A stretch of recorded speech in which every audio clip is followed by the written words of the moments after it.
All right, so imagine this, right? Two brothers, successful, charming, life of the party, but then they confide in each other that they left school feeling totally uneducated. Can you believe that?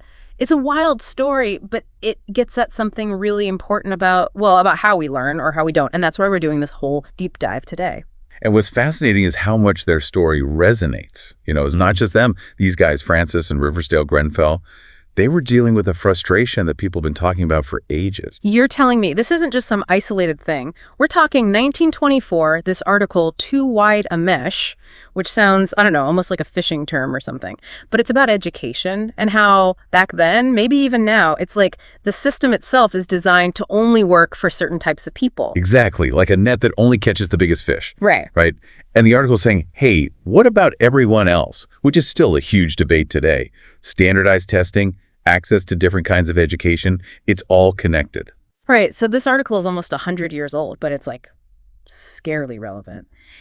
And getting back to Francis and Riversdale, or Rivy, as they called him, get this, prestigious school, every advantage you can think of, but they still felt like they missed out on a real education. Wild, right? Totally. And the article makes a point of saying, look, this isn't about blaming a specific school. It's about the system itself and how it might not be setting everyone up to actually, love learning. It's like they were given all the ingredients, but no one ever taught them how to cook, And in their letters, they even talk about this feeling of wonder they had, that spark of curiosity. You'd think that's something teachers would want to encourage. For sure. That natural curiosity is like the foundation of being a lifelong learner, right? Right. But sadly, these guys were left feeling totally lost when it came to anything intellectual. It's like they were handed this, I don't know, like a beautifully wrapped gift, but they never learn how to untie the ribbon, Right. And going through their letters, you see them trying all these different things like, okay, let's memorize Shakespeare. Maybe that's the trick. Or wait, they thought Dickens was supposed to be funny.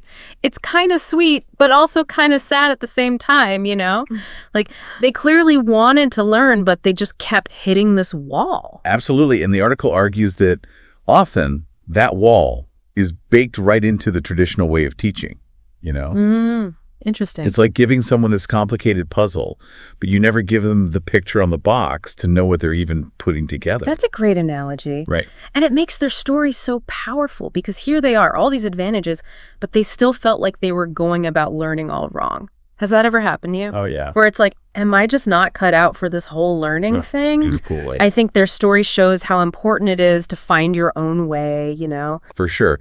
And the article argues it's not just about what we learn, but how we learn, how we cultivate that love of learning.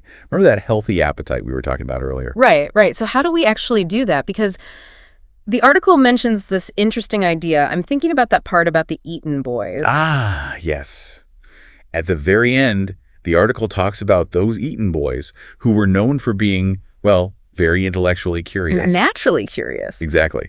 And it kind of wonders, what if their secret is that they have this sense of agency, like they're allowed to follow their own passions? So instead of being told what's important, they got to discover it for themselves. Yeah. That's so cool. Like, what if instead of cramming for a test, learning felt more like, I don't know, exploring someplace you really wanted to go to? Totally. And it's not like there shouldn't be any structure at all, right? But there's a difference between providing a framework and saying you have to take this exact route every single step. The article seems to be pushing for giving people the freedom to figure out what makes them tick, Yeah. to go down those rabbit holes. It's like you ever get totally lost in a good book or you're working on some project you're really into and you completely lose track of time. What if learning could be like that? It's an interesting thought, right? Like maybe the key to really becoming a lifelong learner isn't about forcing ourselves to care about things we don't, but making space to find what really grabs our attention. Right, totally. So we've been talking about this article, Too Wide a Mesh, and these brothers who felt uneducated even after all that fancy schooling. What's the takeaway here for our listeners? Well, I think this article, even though it's, almost a century old now, it reminds us that learning doesn't have to be this chore, this boring thing we have to get through. It's about rediscovering that feeling of wonder that we all had as kids, right? Yeah, totally. Letting ourselves be curious, giving ourselves permission to explore what really fascinates us. And who knows, maybe if we can do that, we can help create a world where knowledge doesn't feel like something only certain people get access to, but something everyone can enjoy. Knowledge as a playground, I like that. And that wraps up our deep dive into Too Wide a Mesh, this fascinating look at how we learn and how we can maybe, just maybe, make it a little more joyful along the way.